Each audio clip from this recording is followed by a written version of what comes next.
Welcome to the EdTech Throwdown. Join us, Eric Geis and Nick Johnson, as we dive into today's best EdTech tools, tips, and practices. We do the research so you can teach your class. Remember to follow us on social media like Instagram, X, or Facebook by looking for the handle @EdTech Throwdown. Now please enjoy the show.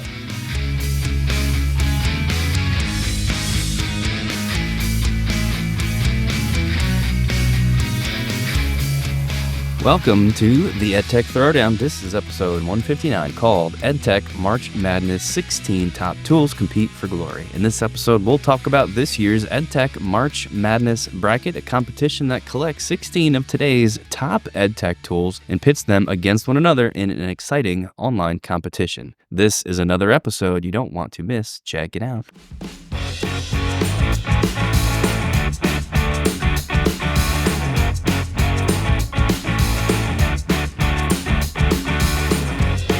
All right, we're back with episode 159. That's one closer to 160. And, I say this all the time, but time flies when you're having fun. That's right.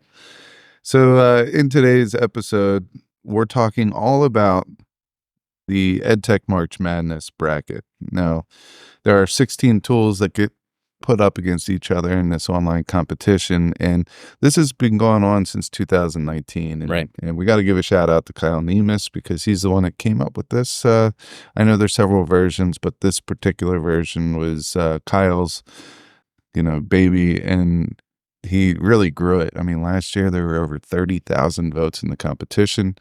We're hoping to keep the online friendly competition going, keeping it alive, but a little bit about why we're doing it this year.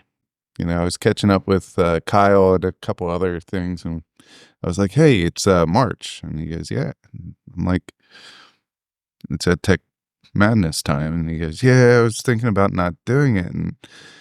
And he's kept talking, and I'm thinking in my head, I'm listening, I'm multitasking here, people. I mean, I do it all the time. But I'm thinking in my head, no, EdTech Madness cannot go away. It's what gets me through March. And, I'm saying that kiddingly, but EdTech is a big part of my life. And I really, really love seeing what's out there and what people are passionate about. And that's what this exercise did for me in the past. I mean, I would see the Desmos people, they have a big fan club.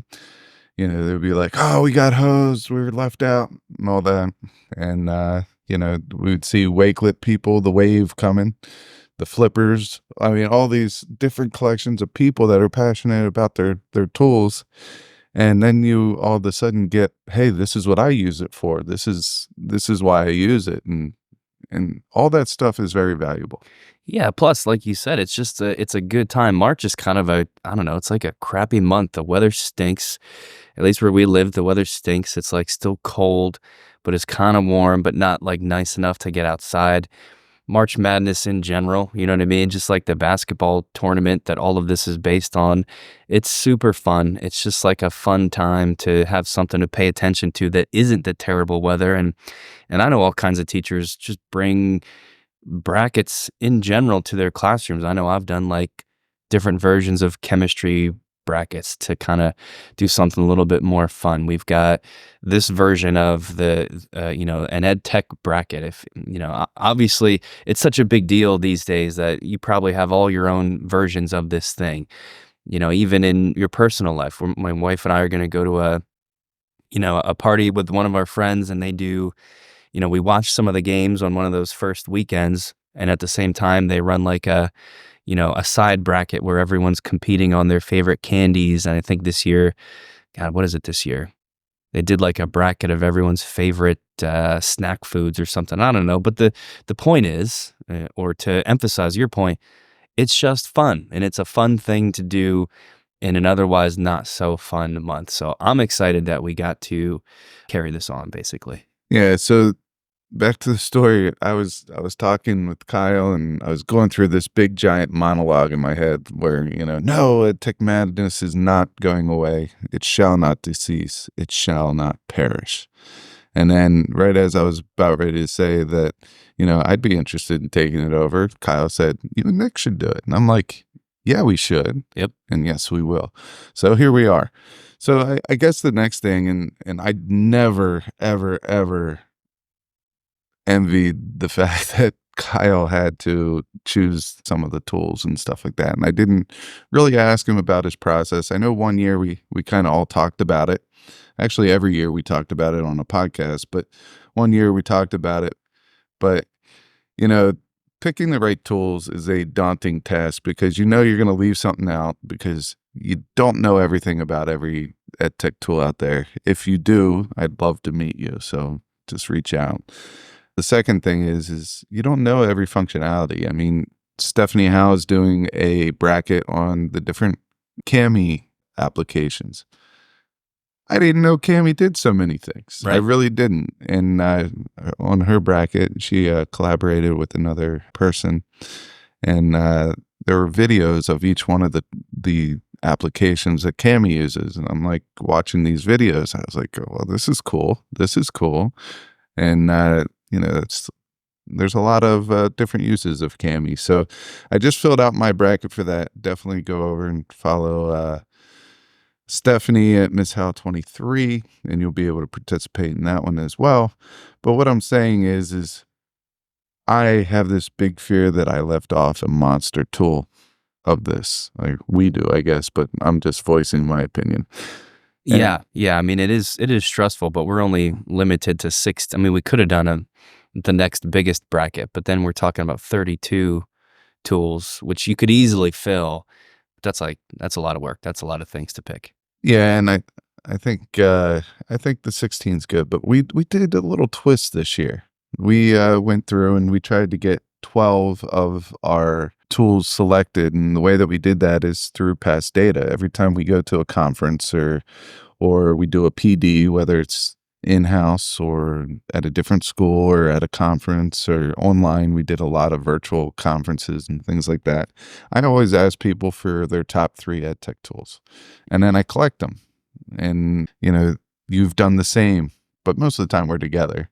But we made a collection of those, and basically what we did is we used that, and then we started asking every single teacher that we could find or get in touch with through social media or wherever we were to give us their top 3, and we jotted all down, and we got some responses, and based on which ones kept coming up are the top 12 tools that we put into this bracket.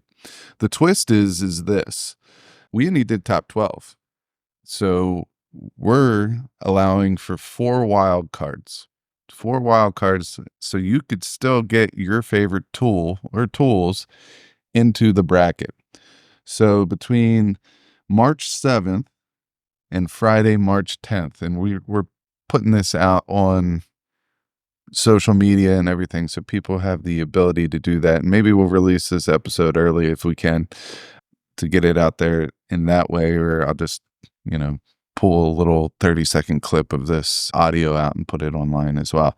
But you can go to my Twitter, which is at @GeistGotTech, and my pinned message is this exact message. It's the bracket.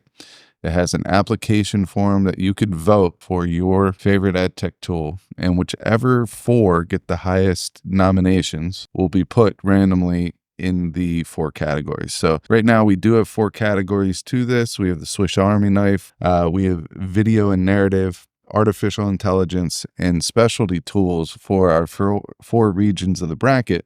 But these wild cards will be slotted in, and it doesn't matter if they fit the category or not. Right. So, if you're listening to this even a month after the release of the episode, I'm sorry, but you missed the voting. But that's okay, because at the end of the day, the bracket is still just a list of some of the best EdTech tools that are out there. I think that's the important message. So that's sort of where this all came from. The only thing left then, my friend, is to actually tell people about the bracket itself. First, we need to take a break to hear from teachbetter.com. Don't go anywhere, because after that break, we're going to come back and we will go through all of the tools in this year's March Madness EdTech bracket. This podcast is a proud member of the Teach Better Podcast Network. Better today, better tomorrow, and the podcast to get you there. You can find out more at teachbetter.com/podcasts. Now let's get back to the episode. So we are back, and we're going to do that now. We're going to go through the bracket. You've already given people the categories here. I'm going to do it again just now that we're actually getting into it, just so they know what to expect. We've got Swiss Army knife, 4 tools there. Actually, just 3 because the one user's choice is not in yet. But Swiss Army knife, specialty tools, video and narrative, and artificial intelligence. So we're going to just walk through these briefly so everybody knows what is in the bracket. Yeah, sorry to interrupt you, but I want to also give a shout out to a couple tools that were just off by a couple of votes to earn their way on there. So these tools were close, but they didn't quite make it, but they can get in there as the wild card if those communities come out and nominate. Diffit, which is one of my favorites. If it was up to me, I would have put it on there. I use this thing every day. So Diffit, just by a couple of votes, was outside of the top 12. Desmos, which I'm going to say this right now, I have a feeling the Desmos clan is going to come strong, because every year when this bracket is posted by Kyle, I mean, the first like 3 or 4 days, and it's hilarious, and I love to see it. Desmos, the supporters of Desmos out there, the teachers and everything, are wondering why it was left off. So now's your opportunity. You were a couple votes outside of Diffit. Screencastify and Screen Power neck and neck, and they're very similar in tools. Gimkit, which is it's been on there for the last couple of years. It was also very close. And then School AI was the other one that was pretty close in the vote. There were several others that got votes, but these were the ones that were close by. So make sure, if you have a strong opinion about a tool that got left off, that you're going to the nomination form, which will also be in the show notes, and nominating your tool. All right, so let's start off with the Swiss Army knife category. Right at the top of this conference, I guess we could call it, is Kami, Kami. Some people still pronouncing it Kami. Pretty sure we've settled the proper way is Kami. But if I'm wrong, whatever, you can just let me know. Kami is not competing against anyone yet, because it's going to go up against whatever Twitter selects, right? That's one of our sort of fill in the blanks that the public is choosing. So all I'm going to say is something that you kind of already hit on, is just that I had no idea how much stuff Kami actually does. I just thought it was an annotation tool. Like, I shared out a PDF, and now students can, interact with that PDF like a paper worksheet, right? In my head, that's Kami. If that's Kami in your head, sort of let that go and check it out. Just go to their website. Even better, check out Stephanie Howell's own EdTech March Madness bracket that is literally filled out with only Kami tools, because it just does like a ton of stuff. We could do probably an entire episode really just on Kami and its features if we wanted to. So we likely can't get into it here, but this is a strong contender just for how massive it is and how many different things that it does. I mean, I'm trying to think of one of them off the top of my head. We were just looking. Do you have her bracket up by any chance to see some of those, or do you remember some of those? Yeah, I don't have it up right now, but I know that Class View is one that I favored. The annotation tool is one that I favored in that bracket. The open with Kami button, I think actually won it for me, because it makes everything a one-stop shop. Like, if you're in Jamboard and you have Kami downloaded, like, you can open that Jamboard and annotate it in Kami. Right. And I think that's just a game changer right there. It kind of makes Kami a one-stop shop for annotating whatever it is that you're looking at. So I know that was another one that I had in there. There are several other ones. There's one that's in beta called Insights, and it gives you good data in that class view. So those are all some that I think that was probably my final 4. I want to guess. So, but I will say this next matchup, which is Nearpod and Canva, these are some heavy hitters. And I'm going to just remind people of the history of the EdTech Madness bracket. Some of the winners. All right. Last year, it was Canva versus Quizzes, and Canva won the bracket. In 2022, it's Quizzes versus Nearpod, and Nearpod won the bracket. The year before that, it was quizzes versus Nearpod, and quizzes won. So we had a little revenge. The year before that was Pear Deck and GimKit. And then the year before that was Quizlet versus Flipgrid, and Flipgrid won. So Flipgrid, Pear Deck, quizzes, Nearpod, and Canva were the last 5 winners. Yeah, that's interesting to point out, and this is just such a tough one because, personally, I do not use Nearpod, so for me, I kind of feel disconnected from it. But those of you that do use Nearpod, and rightfully so, are super passionate and with good reason. I mean, it's just crazy powerful. And if you don't use it, maybe this episode and this March Madness bracket is a reason to give it a look. You've got interactive lessons, you've got interactive videos, right? So Edpuzzle users, there you go. You've got gamification. So no matter what your gamification tool is, Nearpod can do that for you. Those interactive lessons are automatically building informative assessment, activities. I mean, you name it. That's why it's in the Swiss Army knife category. But Nearpod is a rabbit hole that is worthy of going down. So that's why it's always a contender here. Just like Canva always is too. We talk about Canva so much on this show that it doesn't really need much introduction. But I know for me, I guess I would have to, like, when I vote, are we allowed to tell people what we're voting for? I mean, we can vote on them too. It doesn't matter. I'm gonna vote. I'm just saying, should I say it now? Whatever, I'll say it now. I'm voting Canva, but literally only because it's what I know and I use.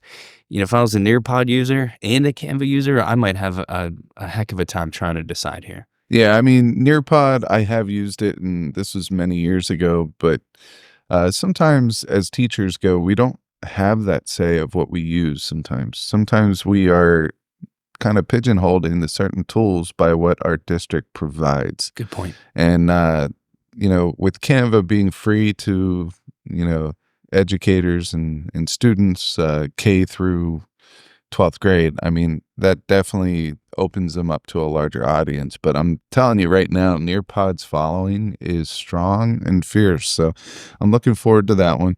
Our next one is specialty tools. So that's our next side of the bracket. The lower left part of the bracket, specialty tools. At the very bottom, we have FigJam, and that will go against Twitter's choice. So FigJam was surprisingly high in the voting, and I think it's probably because you've done a couple of PDs and people were very impressed with FigJam. FigJam's my jam. I think it's excellent. It's we found it originally on this show as a replacement for Jamboard, and that's kind of what it is. It's an interactive workspace. So picture a digital whiteboard, and I just love it. I use it in my tutoring now. So when I'm on a Zoom meeting with a student, we both have one of these FigJams up, and we're working there. And there's just so many cool integrations with that I think it's excellent. And Nick, I might be mistaken here, but that's also free for teachers, right? If you sign up as an educator, totally free. They have a pro version like many things, but similar to Canva, they've made it available to educators, supposedly in perpetuity. We'll see if that's how it goes, but it reminds me of Canva, the way they've kind of committed to doing that. All right, so that's going to bring up our actual only pairing that we know both of them for specialty tools. And these are a couple heavy hitters in themselves. Yeah, I mean, we put them in specialty tools because they only do this one thing, and they do it really well. So they are quintessentially specialty tools. And you know what time that means? I had a feeling. What time is it? It's the EdTech Throwdown time.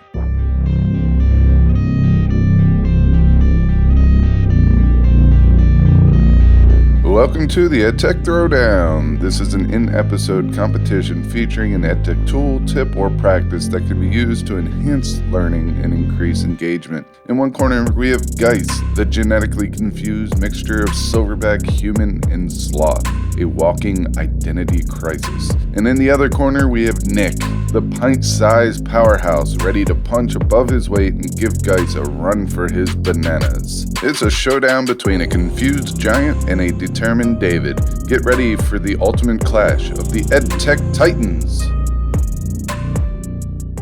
All right, so this actually works perfect, right? Because The EdTech Throwdown, if you don't know, is a special segment of the show where Geis and I each choose a tool and kind of argue over its superiority. And that's really what the March Madness bracket is. So for this one, I guess we're just going to take these two tools. We haven't even said what they are yet. This matchup is Blukit, which I have a feeling is going to be your choice because you've consistently been the Blukit guy, versus the tried and true Kahoot. And if you don't mind, I'll take Kahoot and argue for that one. So how does that sound as our matchup here? That sounds all right. And so far we've done 2 of these, and we always post the Twitter poll, and we leave it open for 4 or 5 days over on our brand new Twitter account for this podcast, which is at EdTech Throwdown, and it will be in our pinned message for after each episode. It will be our pinned message, so you could go over there and vote. And so far, Nick has beaten me on one, the last one, thanks to Dan Gallagher. Shout out Dan Gallagher. Let's get on the Geis side. Geis train is welcoming people. And the one before that was, I believe I won 1-0. So our EdTech Throwdown account, we just started it, so I knew there wasn't going to be a whole lot of traffic over there, but if you haven't been able to tell, we've been producing a lot more content outside of the podcast. So make sure that you go over to EdTech Throwdown, because we are probably going to eventually just post on that channel rather than the Got Tech channel, as we continue to phase out Got Tech with our rebrand. So at the end of this episode, make sure you go over, you check out the EdTech Throwdown poll for Blukit versus Kahoot. And, vote Blukit if you wish, or if you don't wish, you can just not vote and not waste your vote on Nick's choice. Right. So, I mean, speaking of my choice, Kahoot is like, I don't know, for us here at our school, it is the classic gamification tool. Just to remind everybody of just how excellent it is. You can play live games in class where students are voting based on what they see on screen as the teacher goes question by question. You can assign student-paced versions of any of your quizzes that you create in Kahoot. So this takes away some of the pressure and lets kids go through it at their own pace, maybe more as a homework assignment. The built-in benefits here are obvious, just for formative assessment and feedback and on and on and on. They have, just like lots of these gamification tools that still exist today, they have everything, and Kahoot is no different, right? There's all kinds of different game modes. They're trying to model it so it has, some of them are more video game feel to it, right? So you're not just choosing A, B, C, or D. There's you're actually like playing a game, and Kahoot can model that. They have multiple choice, true, false. You can put in images. There's polling. There's puzzles. You can type in short responses. They even have slides now. So sort of similar to if you're a quizzes user, where there's quizzes lessons, where you're essentially going through a deck of slides. Embedded within those slides are questions. You can do that in Kahoot as well. And the list just goes on. But if you're listening to our show, chances are Kahoot and you know how great it is, and you're probably going to vote for that over Blukit, in my opinion, unless you can give people an excellent reason to go the other way here. Well, that's just your opinion, man. Yeah, so the one thing I have to say against Kahoot is I feel like it's an older age tool. Like, I feel like Blukit is an all-age tool. I think they have very similar data structures and how you could get instant data. I think a lot of the back-end stuff is exactly the same. I think Blukit offers more gaming choices, and that in my opinion, are more appealing than Kahoot. And I will also say this, like, think of the minions, for example. Who doesn't like a minion? Who doesn't like a Bluk? Everybody loves minions. Yeah. It's like a garden gnome. Right. These gnomes, they have different characteristics, but they're still gnomes. Well, these Bluks have different characteristics, but at the end of the day, they're lovable. and there's still blukes. All right. So what my biggest thing, and the only real big difference that I see between these two tools, is the fact that Blue appeals to the younger ages too. My kid is in 2nd grade. My other kid is in kindergarten, and they both ask when they come home to play Blue. Not Mario Brothers, not any other gaming system. They want to play Blue. And to me, that's super cool. And the other thing I liked is the fact that I knew what it was, and my kid didn't think I knew what Blue. Yeah, that's always good. I mean, you got some good points there. I'll just add in maybe one last thing. Kahoot, I just was looking up to see if it had like an AI question generator, like Quizzes does. And I don't mean to keep referencing Quizzes because we're going to bring it up later. It's just the one that we use at our school. And Kahoot does indeed have an AI question generator, which makes perfect sense, right? We're two to 3 years into the AI revolution, and all these EdTech tools are incorporating that. Kahoot is no different. So you can go there and have it generate questions for you if that's something you enjoy. Now, the only thing I'll add is that I don't really see it anywhere on their website other than an article in their blog from June of last year that does say unlock the power of AI in your classroom. So as of the time of this recording, it's sort of still in beta. It's not available to everybody. And then there's nothing else more recent. So I'm not sure of the status of Kahoot's AI, but I just, based on the way things are going, I have no doubt that if it's not there already, it will be very, very shortly. So keep that in mind when you're making your choice here. Yeah, I think a lot of our EdTech tools are going to have to get on board with AI in order to survive. I think it's what we've done is equivalent to a scientific mass extinction, where the tools, you're going to see a lot of tools die off unless they start embedding AI enhancements into their tool.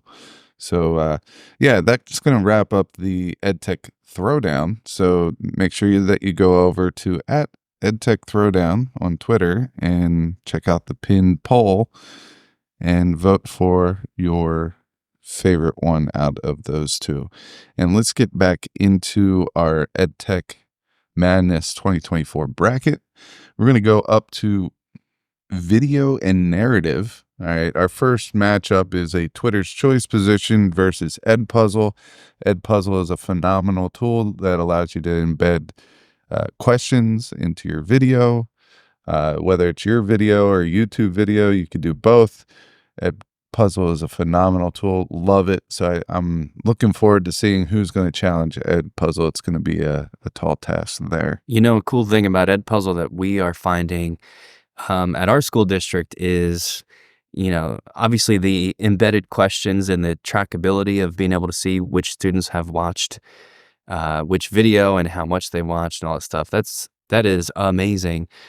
But the shareability of videos in Edpuzzle is also phenomenal in terms of how many different videos it makes available to teachers. And a lot of them are things you would otherwise have to pay for. And I'm talking like full length movie theater style videos. And if you're having an issue finding, I don't know, let's say if you're a bio teacher or a science teacher and you watch Planet Earth in your classroom, but now Planet Earth, whatever episode you want is locked down behind, the paywall of Max or whatever streaming app it's on. Or maybe you have Max, but your school doesn't let you stream Max, using the school's internet, right? They block it out. So you're like, what am I supposed to do? Edpuzzle. If you go there, chances are very high, as we've found, that the video you are looking for, if it's even remotely educational, is there. And because it's all through the Edpuzzle platform, it is often not blocked by your school's internet, and you can watch it for free. And it gets around a lot of these issues we're having. So that's a huge benefit of Edpuzzle that I don't think a lot of people always think about. So I wanted to mention it here today. Yeah, there's like 15 different versions of Romeo and Juliet. Right. And I think most of them are on there. Right. Because that's one that we always get asked about. Yep. Our next matchup, and this is another heavy hitter, is Flip, which used to be Flipgrid, versus Book Creator, which is an awesome tool that allows you to basically add different resources to this digital online book. And I've used this for AP review. I have students claim topics within a chapter, and what they have to do is go in, claim their page, list their topic at the top. They have to bring in study aids. They have to, basically teach that topic. That way, at the end of the year, the AP science kids can all go in and use these for study aids for their test. Yeah, you can even, I'm pretty sure, correct me if I'm wrong, you can embed videos in your digital books, right? He's shaking his head, yes, everybody. That means you can. I'm going to do the same thing. I need a AP review project too, so I'm going to have my guys make, review books in the same way. Yeah, and that's not shortchanging Flip either, No. because Flip is amazing. It's like I don't want to call it a podcast because there's video. It's more than a screencast too. The functionality of it is powerful, and there are a lot of people out there that love their Flip. It's hard for me to call it Flip instead of Flipgrid because I don't know why it's hard, but it is. But anyway, that's going to be a heavy hitter matchup. I'm looking forward to see the results to that, and that's going to bring us up to our last section of the bracket, which is artificial intelligence. This is probably like we could have went 64 tools deep in artificial intelligence alone, but we have 3 very, very strong candidates here to win the whole bracket, in my opinion. And people in our little poll that we did, quizzes could have been on here as a regular tool, but now that they're a powerhouse, I'm just going to say it, they're a powerhouse in AI within these EdTech tools. They're taking such big steps towards making this I want to say this is going to be a monumental tool in the field of AI, in my opinion. Yeah, I think so. So we've got quizzes. Specifically, we're saying quizzes AI, even though we know that's not like the company name, but because it's in the AI category, because this company has embraced it so much, we thought it deserved to be there. And it's up against eduaid.ai, which is the one that I'm less familiar with. Eduaid is sort of like one of these one-stop shops where it's a website that is using AI in the background, but specifically targeting and helping you build a prompt really for stuff that teachers do. So, I'll just start rattling off some of these things. Vocabulary lists. If you are a finance teacher, a assignment dealing with a household mock budget, coming up with poems and rhymes, Mad Libs, different interview projects, assessment creation, lesson creation, this or that challenges, sentence structure worksheets. Notice how specific I'm being. This is only to prove how many unique things eduaid.ai can make for you. And the comparison would be if I want to, let's say, come up with a project, a film project where kids, write a script and they record it and they edit it. That's a huge, heavy lift for me to sit down and create the documentation that they will then use to complete this project. I start now on eduaid.ai, and it makes it for me. Is it perfect from the beginning? No, but I've also just saved maybe 2 hours of the original mock-up. So then all I've got to do is go in and punch it up based on what I like. So Eduaid is very interesting to me.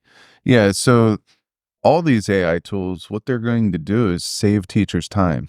All right. So think of a rule, whether it's 80-20, 90-10. I talked about this before. Let AI do 80% of it, and then you go in and personalize it for your students with the remaining 20. You also have to check to make sure that the outputs of the AI are correct. But that takes a lot less time than it is reproducing it for yourself. So I just want to throw that out there. One thing I do like about Eduaid AI is that you're think of it as a platform that has all these tools, but you have a work zone in there. What I mean is, I'm going to start my year next year, chapter 1 of bio, and I want to make a unit plan. So I click unit plan, I type in a couple things, and it gives me an outline. Now I go to the first lesson in the first topic, and then I click lesson plan, and it's going to make you a more detailed lesson plan. And then within that lesson plan, say I want to do a this or that activity. So I click where I want it to be and put this or that, and it's going to give you everything that you need there. So I just did that, and I explained that in like 3 minutes. It's probably going to take 5 minutes to do that whole thing there. And then you could go back and you can tailor it for, you have auditory learners. So maybe that you're going to put this type of resource in there. Maybe it's a choice board that you're putting in there. But guess what? They have a tool for that. You can make the choice board right in there. They have a tool for everything. Yeah. Literally anything you can. Writing IEPs. Right. Obviously, do not use anyone's personal information. Use subject A or whatever it is. Don't leave personal information in there, as we have no clue where it goes. But EduAid, and then you have Magic School AI at the bottom, and this is going against Twitter's choice. Magic School AI is another one of these AI tools that, like EduAid, does a lot of things for teachers and saving them time. For me, what's going to separate these two are two things. The first thing is these are both for teachers, all right, on the surface level, and I'll explain what that means in a second. But the interfaces are different, but a lot of the tools overlap. It's going to be preference. It's going to be workflow and how you work, and you're going to have to decide which one is best for you. Are they a little different? Yes. All right. Different organizationally, the dashboards looks different, but they have similar functions. So it's going to be your choice. Magic School AI is about ready to release a student AI portion to their dashboard where you can push out what tools that you want. I have not seen this yet. I'm kind of speculating here. They have been dropping these little pictures on social media. I'm like, I don't know, just under 2,000 deep on the waiting list. I thought I signed up for it earlier. I guess I did not. But I'm looking forward to trying this out because, this would be a game changer if you can push out what tools your students can use. You could build a project in there, and anything that they click on, the teacher could go back and see that revision history. That way we could see that the students are using these AI tools. We're affording them the opportunity to explore AI and what it means and what it could mean to them and the benefits, using them safely in a way that is appropriate for school. That will be a game changer, and that will separate Magic School AI from any other tool out there. And I'm not taking anything away from EduAid because I think it's a phenomenal tool as well. And I will throw this out there.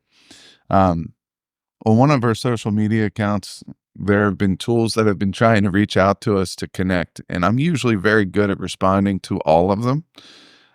However, for some reason, there was a blocked message. I was blocking messages by accident, and then all of a sudden, I saw that there's like 340 tools that have left us messages, and some of them we've contacted before, so I don't know why that happened, but I will tell you, I just read that EduAid reached out to us, and I want to say this is like eight months ago. Oh, wow. All right. Not ignoring you on purpose. And some of the other tools on this list, they've reached out to us for one reason or another, and I'm not ignoring anyone, but 360 emails is very daunting to reply to now. I have to keep on top of that, and I didn't, so I apologize. But I'm going to land my plane here and say that is our list. And this is a phenomenal start. I'm looking forward to seeing what 4 tools everyone out there in our PLN brings into the bracket. And I'll encourage you all one last time to vote, to be part of the voting process. That's the whole point of this. We aren't deciding these tools. You all are. And you can do that via Twitter or via X. I guess I should use the proper name. Sorry if you're hanging on to the original there. But via X through EdTech Throwdown, EdTech Throwdown, just like it's spelled, no spaces, no underscores, no nothing, at EdTech Throwdown, and you'll see the pinned post at the very top of that profile. This is all through the month of March. Hopefully, even if you're listening to this episode after March 2024, which means the voting has completed, this is still just an excellent list of EdTech tools. And for our show and our listeners, these are often the tools that we don't talk about because they are so popular. However, they're also the tools that maybe you have forgotten about because you're just stuck in, if you're like a Kahoot user, maybe you're just there. You're just using Kahoot and you have not considered maybe the benefits of quizzes. For me, just in recording the episode, I sort of forgot that Book Creator was a thing. And now I remember. So I'm going to try to build that into one of my end of year projects. So it's an excellent list of tools to remind everybody about. As always, that pretty much wraps up this episode. And thank you for listening.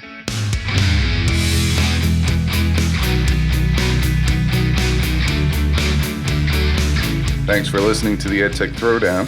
Do us a couple of favors. Subscribe to our podcast on any major podcast catcher such as Apple, Spotify, Amazon Podcasts, and Stitcher. Go over to YouTube, search the EdTech Throwdown, subscribe to the channel. You can connect with us on Twitter, Facebook, and Instagram. The show's handle is EdTech Throwdown. You can connect with Geis at GeisGotTech, Nick at NickGotTech. You can write us an Apple Podcast review. You can tell your friends about www.edtechthrowdown.com. And lastly, go over and check out our friends over at the Teach Better Podcast Network, a network that we are so proudly involved with. Until next time, remember, go try some EdTech because we will do the research so you can teach your class.